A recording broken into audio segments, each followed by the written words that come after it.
وفات کی خبر ملی مغرب کے وقت، اب جناب ادھر کھانا کا ٹائم تھا، ادھر وفات کی صورت بن گئی، رات کا کھانا نہیں کھایا، صبح 8 بجے نماز جنازہ ہے، اس وقت ناشتہ رہ گیا، پھر دوپہر تک وہ جو زندہ ہیں وہ بھی بے ہوشی کے قریب ہو گئے۔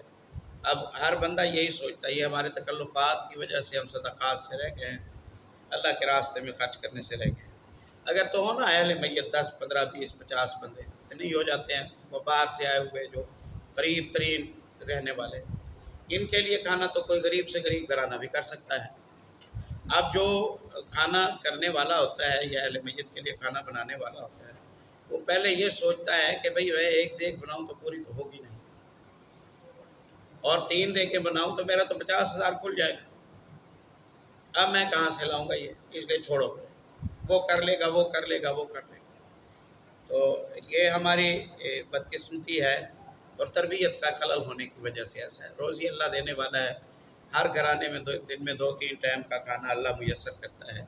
ایسے موقعوں پر ہم سخاوت کا مظاہرہ کریں، ہم قربانی دینے کا مظاہرہ کریں، ہم ایثار کا مظاہرہ کریں، نہ کہ ہم اضافی بوجھ کا سبب بنیں۔ وفات ہو جائے تو نیچے بیٹھنا، چارپائیوں پر بیٹھنا، صوفے پر بیٹھنا شریعت اسلامی میں کوئی منع نہیں ہے، جیسے سہولت ہو آسانی ہو تو ویسے ہی بیٹھا جا سکتا ہے۔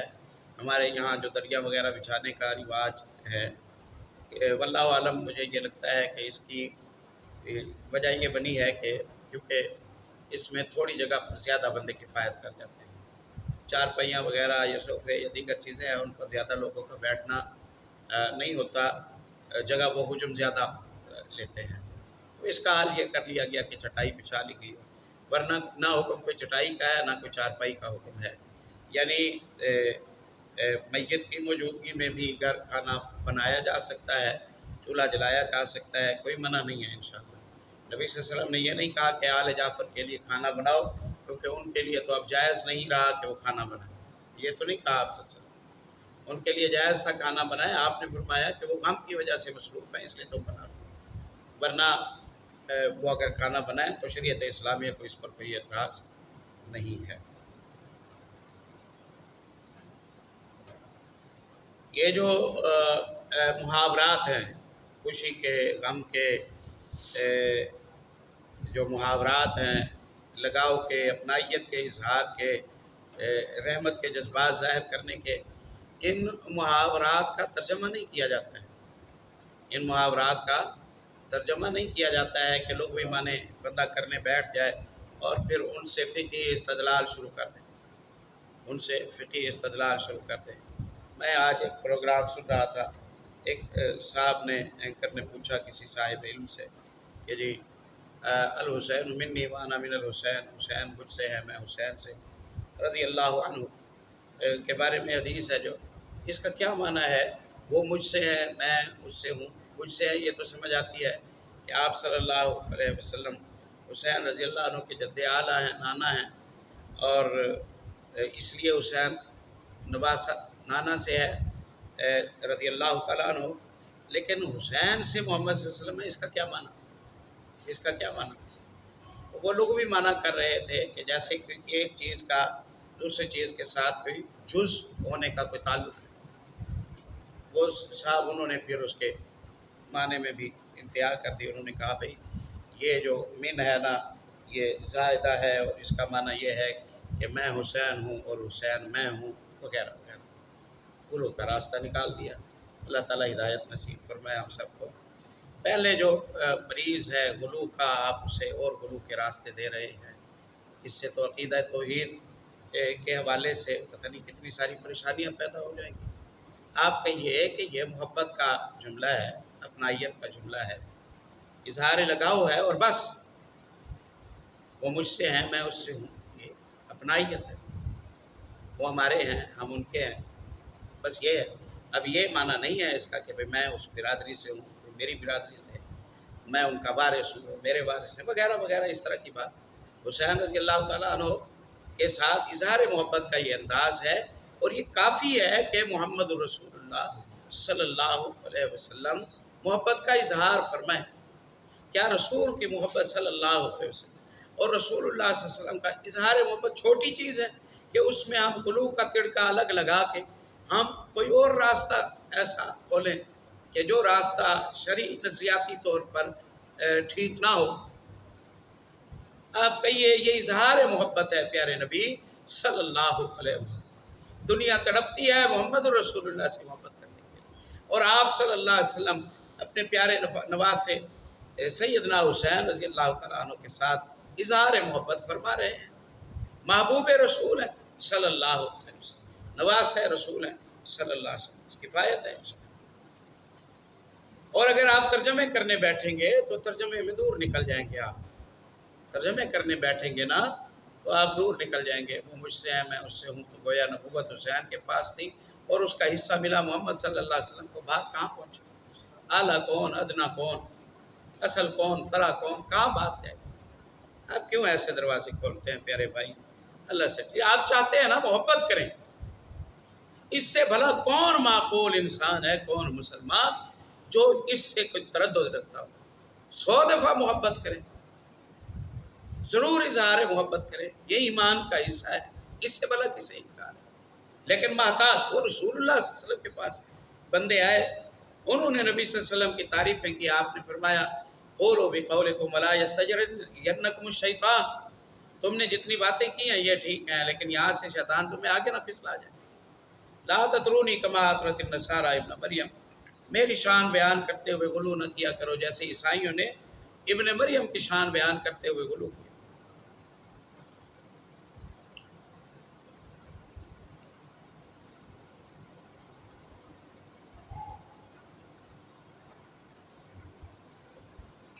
انما انا عبد اللہ ورسولہ، میں اللہ کا بندہ ہوں، میں اللہ کا رسول. فقولوا عبد اللہ ورسولہ، کہو محمد صلی اللہ علیہ وسلم اللہ کے بندے اور اللہ کے رسول ہیں. پھر رسالت اور بندگی اتنا اعلیٰ منصب ہے، اس کے بعد کوئی اور شان بچتی ہی نہیں ہے کہ جو ہم اضافی طور پر محمد رسول اللہ صلی اللہ علیہ وسلم کے لیے ساتھ. یہ بات میں نے کیوں عرض کی ہے؟ یہ بات میں نے آخری جملے کی وجہ سے عرض کی ہے. مترجم نے ترجمہ کیا، پھر ان کے منہ میں مٹی جھونک دے. فَاثْفِي أَفْوَاهِهِنَّ التُّرَابَ، بندے نے آ کے بتایا کہ وہ تو مان نہیں رہی ہیں، میں نے روکا ہے، وہ پھر بھی رونے سے نہیں رک رہی ہیں. تو آپ نے فرمایا کہ پھر روک، پھر روک. جب 3 دفعہ وہ نہ رکی تو اس نے آ کے شکایت لگائی، تو آپ نے فرمایا جا ان کے منہ میں مٹی مار. اب بندہ تو فہم نبوی سے آگاہ تھا صلی اللہ علیہ وسلم، اس نے ایسا نہیں کیا کہ مٹی اٹھائی اور جا کے مار. وہ کیا سمجھا اسے؟ فَاثْفِي أَفْوَاهِهِنَّ التُّرَابَ سے کیا سمجھا؟ مٹی مار سے کیا مطلب؟ یہ ہے کہ چھوڑ پڑے بس. جب نہیں مان رہی ہیں تو کیا کریں؟ بار بار اب انہیں کہہ کر مسئلے کو مزید الجھانے کی ضرورت نہیں ہے. یا بندے نے ایسا کیا کہ اس نے مٹی اٹھائی اور جا کے ماری. نہ یہ آپ کے کہنے کا ارادہ تھا، نہ یہ آپ کے کہنے کا ارادہ تھا، نہ یہ سننے والے نے یہ مانا لیا، نہ اس نے ایسا کیا، نہ حاضرین میں سے کسی نے اس سے استدلال کیا. محدث نے یہ جملہ ذکر کیا ہے، کوئی باب کسی محدث نے باندھا ہو کہ جو اہل میت روتے ہوں ان کے منہ میں مٹی ڈالو اور انہیں مٹی مارو. کسی نے باب باندھا ہے؟ محاورات کو لغوی معنی نہ دیا کریں، محاورات سے فقہی استنباط نہ کیا کریں، عمومی اجمالی معنی کیا کریں، عمومی اجمالی معنی کیا کریں. بس یہ ناپسندیدگی کا جملہ ہے، وہ پسندیدگی کا جملہ ہے. یہ اپنائیت کا جملہ ہے، وہ لا تعلقی کا جملہ ہے. بس اس طرح کی بات آپ کریں اور آگے چلیں. ورنہ آپ ترجمے کرنے بیٹھیں گے تو معاملات آگے نکل جائیں گے. اور ہر لغت میں اسی طرح ہوتا ہے. کچھ محاورات ہوتے ہیں، میں ہمیشہ مثال دیتا ہوں، کچھ محاورات ایسے ہوتے ہیں جن کا ترجمہ ہم کریں تو بات دور جاتی ہے، ترجمہ کریں ہم بات دور جاتی ہے. اور جب ان کی آپ عمومی معنی لیتے ہیں تو کوئی پریشانی بھی نہیں بنتی ہے. اس کی میں اکثر مثالیں دیا کرتا ہوں. کتنے ہی جملے الفاظ ہماری زبانوں پر ایسے استعمال ہوتے ہیں جن کا آپ ترجمہ نہیں کرتے، بس عمومی معنی اس کا لے لیتے ہیں. تو آل جعفر کا یہ عذر تھا، انہیں فوتگی کی جو اطلاع ملی وہ بے چین ہیں، بے قرار ہیں، اور انہوں نے رونا شروع کر دیا. یہ فطری بات تھی، لیکن رونے میں آوازیں بلند نہیں ہونی چاہیے تھی، لیکن غم کی کیفیت میں بندہ بعض دفعہ ہو جاتا ہے. ایسے ہی ہوا اور اس وجہ سے پریشانی میں۔ باب من لم یظہر حسنہ عند المصیبت، بندہ کو مصیبت پہنچی اور مصیبت پہنچنے پر اس نے غم، تو کیا اس نے غم ظاہر بھی نہ ہونے، غم ظاہر بھی نہ ہونے دیا۔ تینوں ابواب کے تعلقات کو آپس میں دیکھیے۔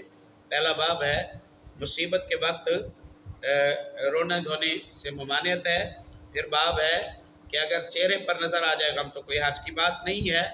پھر باب ہے کہ اگر یہ غم نظر نہ آئے تو اور اچھی بات ہے، یہ غم نظر نہ آئے تو اور عظیمت کی بات ہے۔ اس حوالے سے سیدنا انس بن مالک رضی اللہ تعالیٰ عنہ سے حدیث لائے ہیں۔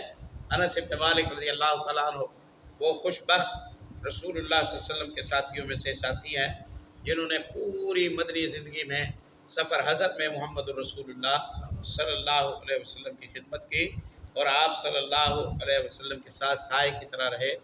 جن جنگوں میں شریک ہونا ابھی عمر کے لحاظ سے ان کا نہیں بھی بنتا تھا، ان جنگوں میں بھی خادم رسول صلی اللہ علیہ وسلم ہونے کی حیثیت سے انہوں نے شرکت کی۔ مالک ابن نضر کے بیٹے ہیں، ماں ام سلیم ہے اور نانی ملیکہ ہے، اور ان کے سوتیلے والد سیدنا ابو طلحہ انصاری رضی اللہ تعالیٰ عنہ ہیں۔ یہ گھرانہ پیارے نبی صلی اللہ علیہ وسلم کا اخص الخاص گھرانہ تھا، اخص الخاص گھرانہ تھا۔ آپ مسجد نبی میں جاتے ہیں، اللہ تعالیٰ آپ کو لے جائے، مجھے لے جائے، بار بار لے جائے ہم سب کو۔ مسجد نبی کا جو حرم قدیم ہے نا، پرانی، جو عہد نبی صلی اللہ علیہ وسلم میں یا عثمان رضی اللہ عنہ کے زمانے تک جو وسعت تھی مسجد نبی کی، یہ جو اسے حرم قدیم کہتے ہیں۔ حرم قدیم میں آپ کھڑے ہوں اور آپ باہر کے دروازے کی طرف دیکھیں، سامنے آپ کو احد نظر آتا ہے۔ احد کی طرف مسجد نبی کے دروازے کے سامنے باغ تھا، اور اتنا بڑا باغ تھا کہ آپ اندازہ کیجئے کہ ابو طلحہ انصاری رضی اللہ تعالیٰ عنہ کے باغ میں جو کنواں تھا نا، بیرہا جو کنواں تھا، آج وہ 21 نمبر گیٹ کے سامنے صحن میں اس کا نشان دیا گیا ہے۔ 21 نمبر گیٹ کے صحن میں، یعنی یوں سمجھیے کہ حرم قدیم سے کوئی 1 کلومیٹر آگے ہے تقریباً ایسے ملے گا۔ جو صحن ہے نا، جہاں امام کھڑا ہوتا ہے، اس کی 150 صفحے 10-20 صفحے چھوڑ کر آپ اندازہ لگا لیجئے کہ صحن کہاں پڑتا ہے، اور اس صحن میں بیرہا کا نشان انہوں نے دیا ہوا ہے۔ سبحان اللہ، گویا مربعوں میں یہ باغ تھا، اور مسجد نبی کے دروازے سے یہ شروع ہوا، سامنے سے شروع ہوتا اور پھر یہ احد کی طرف جاتا تھا۔ بہت بڑا باغ تھا، سارا باغ ہی سیدنا ابو طلحہ انصاری رضی اللہ تعالیٰ عنہ نے اللہ کی رضا کے لیے صدقہ کر دیا تھا اپنے قرابت داروں پر۔ جب آیت نازل ہوئی کہ تم اگر جنت چاہتے ہو تو تمہیں چاہیے کہ اپنی سب سے پسندیدہ چیز اللہ کے تقرب کے لیے، اللہ کی رضا کے لیے خرچ کر دو۔ 10 سال کے تھے سیدنا انس بن مالک رضی اللہ عنہ جب نبی صلی اللہ علیہ وسلم ہجرت کر کے مدینے پہنچے، اور تقریباً 20 سال کے تھے انس بن مالک رضی اللہ عنہ جب پیارے نبی صلی اللہ علیہ وسلم اس دنیا سے رخصت ہوئے۔ آپ صلی اللہ علیہ وسلم کی خدمت میں رہنے کی وجہ سے انہوں نے نبی صلی اللہ علیہ وسلم کی دن کو، رات کو، صبح کو، شام کو، سفر کو، حزن کو، خوشی کو، غم کو، ہر طرح کے معاملات کو قریب سے دیکھا۔ آپ کی زیر تربیت رہے، آپ صلی اللہ علیہ وسلم سے بہت کچھ سیکھا، آپ سے بڑی دعائیں لیں۔ سیدنا انس بن مالک رضی اللہ تعالیٰ عنہ نے آپ صلی اللہ علیہ وسلم ان کے گھر تشریف لے آتے تھے، نفلیں پڑھتے تھے، کھانا کھاتے تھے، کبھی سو جاتے تھے۔ آپ صلی اللہ علیہ وسلم سے ایک دفعہ ان کی والدہ نے کہا کہ یہ جو انس ہے، پیار سے انیس کہتی تھی، یہ آپ کا خادم بہت اچھا بچہ ہے، آپ کی خدمت کرتا ہے، میری آنکھیں بھی اس کے حوالے سے ٹھنڈی ہے، آپ اس کے لیے دعا کر دیں، اللہ تعالیٰ اس کی قسمت اچھی فرمائے۔ تو آپ صلی اللہ علیہ وسلم نے دعا کی کہ اے اللہ، انس بن مالک کی آل اولاد میں بھی برکت فرما، مال میں بھی برکت فرما، اور گناہ بھی معاف فرما۔ انس بن مالک رضی اللہ عنہ کہتے ہیں اللہ نے میری دعا کو قبول فرمایا، اور انس بن مالک رضی اللہ تعالیٰ عنہ کو اللہ نے یوں سمجھیے کہ 100 سال سے بھی کچھ زیادہ عمر دی۔ 91 ہجری میں ان کی وفات ہوئی ہے۔ آخری صحابی ہیں جن کی بصرہ میں وفات ہوئی، بصرہ میں آخری صحابی ہیں جن کی وفات ہوئی۔ ان کے بیٹے بیٹے 78 تھے جب یہ ان کی وفات ہوئی، تو بیٹے ان کے 78 تھے، اور خود بتاتے ہیں کہ میری بیٹی نے بتایا کہ میں فلاں کے زمانے تک، حجاج کے امارت کے زمانے تک میری اولاد میں سے 200 دفن ہو چکے تھے، اولاد میں سے پوتے نواسے وغیرہ وغیرہ، یعنی بہت صاحب اولاد ہوئے، اور اللہ رب العزت نے مال بھی بڑا دیا ہوا تھا۔ بخاری میں حدیث آتی ہے کہ باورچی رکھے ہوئے تھے، تندور گئے ہوئے تھے، اور ہر وقت کھانا بنتا رہتا تھا اور لوگ آتے رہتے تھے اور کھاتے رہتے تھے۔ اور انس رضی اللہ تعالیٰ عنہ خود اپنے ہاتھ سے یہ خدمت کرتے تھے، اور لوگوں سے تندورچیوں سے کہتے ہوئے روٹیاں لگاؤ اور انہیں کھلاؤ۔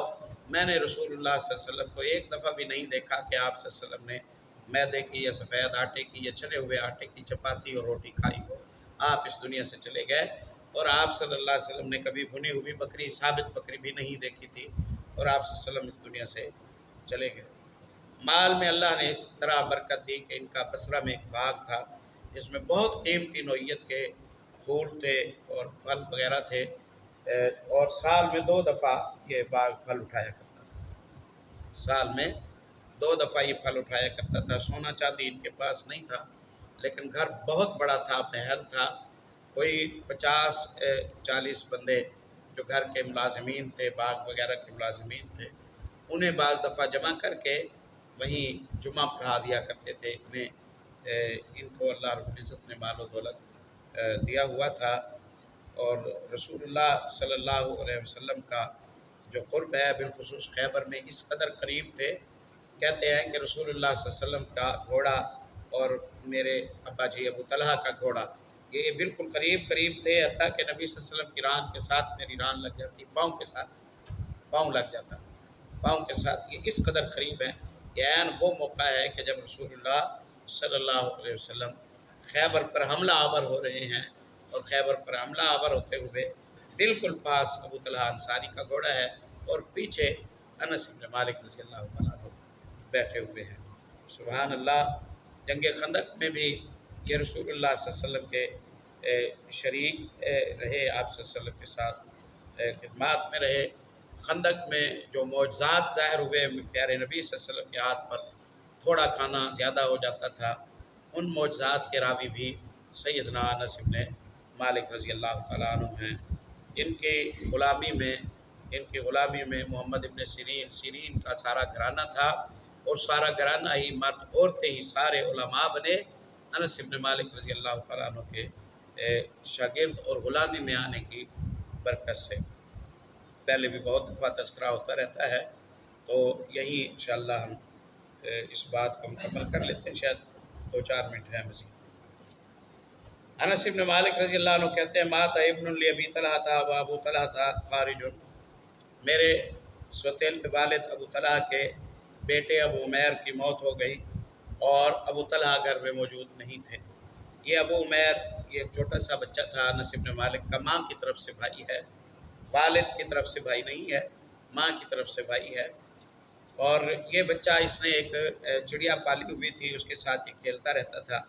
پیارے نبی صلی اللہ علیہ وسلم اس گھر میں تشریف لاتے، اور آپ صلی اللہ علیہ وسلم بچے کو دیکھتے، محظوظ ہوتے، پیار کرتے، اور اس سے آپ اس کی دلجوئی فرمایا کرتے تھے۔ اللہ کا کرنا چڑیا مر گئی، بچہ افسردہ ہو گیا، آپ گھر میں ملنے کے لیے آئے تو بچہ افسردہ سہما بیٹھا ہے۔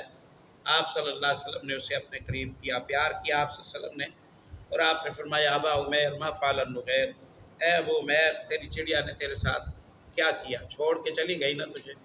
تو خیر آپ صلی اللہ علیہ وسلم نے دلجوئی فرمائی۔ اللہ کا کرنا ابو عمیر بیمار ہو گیا، اور پھر ابو عمیر کی موت ہو گئی۔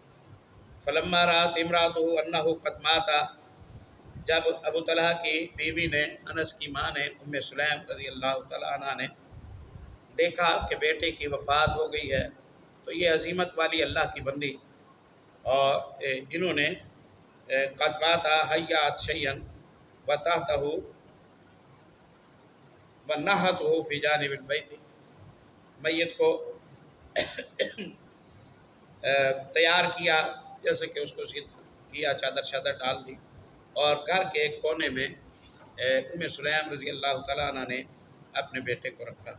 یہ بھی بڑی عظیمت والی خاتون ہے سلیم رمیسہ رضی اللہ تعالیٰ عنہ، اور ان کی جو شادی ہے وہ شادی ان کے اسلام کی وجہ سے ہی ہوئی۔ یہ بیوہ ہو گئی۔ سیدنا ابو طلحہ انصاری رضی اللہ عنہ اس وقت مسلمان نہیں تھے، انہوں نے نکاح کا پیغام بھیجا تو سلیم نے کہا کہ میں مسلمان ہوں اور آپ مسلمان نہیں ہیں، اور اسلام آپ کے اور میرے رشتے کے درمیان حائل ہے، ورنہ آپ صاحب قدر ہیں، صاحب عزت ہیں، آپ جیسوں کو رشتوں کا انکار نہیں کیا جانا چاہیے، لیکن آپ مسلمان نہیں ہیں۔ آپ اگر مسلمان ہو جائیں تو میں کوئی حق مہر کا مطالبہ نہیں کروں گا۔ ابو طلحہ انصاری رضی اللہ تعالیٰ عنہ مسلمان ہوئے اور اسلام ہی سلیم رضی اللہ تعالیٰ عنہ کا حق مہر بنا۔ کوئی حق مہر سلیم نے نہیں لیا، اور ابو طلحہ کے ساتھ سلیم رضی اللہ تعالیٰ عنہ کی رخصتی ہوئی۔ یوں ابو طلحہ انصاری رضی اللہ تعالیٰ عنہ کی گود میں سیدنا انس بن مالک رضی اللہ تعالیٰ عنہ تربیت میں آ گئے، کبار صحابہ کرام میں سے ہیں۔ اب رات کو جب ابو طلحہ واپس پلٹے، فلما جا ابو طلحہ قال کیف الغلام، ابو طلحہ آئے تو پوچھا یہاں بیٹے کی طبیعت خراب تھی، کیا حال ہے؟ قالت قد ہدت نفسہ، تو سلیم نے کہا اب سکون میں ہے۔ سلیم نے کہا اب سکون میں ہے۔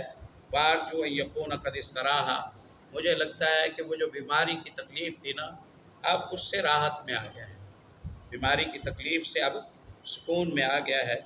فباتا، ابو طلحہ مطمئن ہو گئے، وہ یہ سمجھے کہ بچہ صحت مند ہو گیا ہے اور وہ سکون سے سویا ہوا ہے۔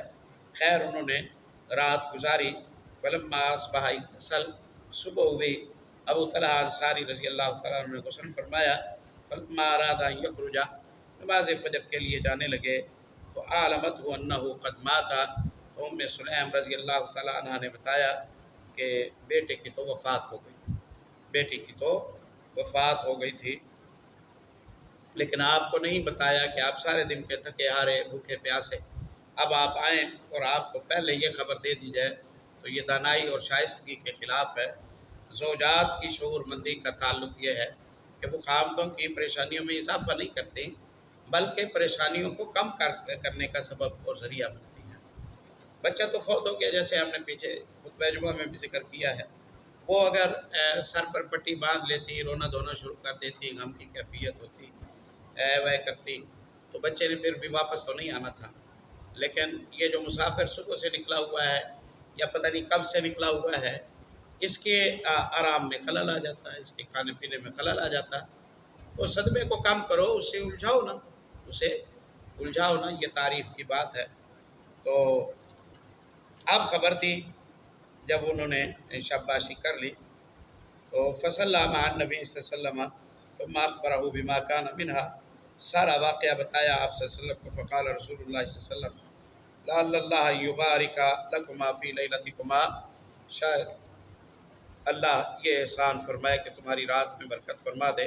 قال رجل من الانصار، ایک انصاری نے کہا فرائیت لہا تسعۃ اولاد، اسی سلیم کے اس بیٹے سے میں نے 9 بیٹے دیکھے، کلہم قد قرأ القرآن، 9 کے 9 علماء بنے تھے۔ تفصیل انشاءاللہ کل کی مجلس میں انشاءاللہ ذکر کریں گے۔ سبحانک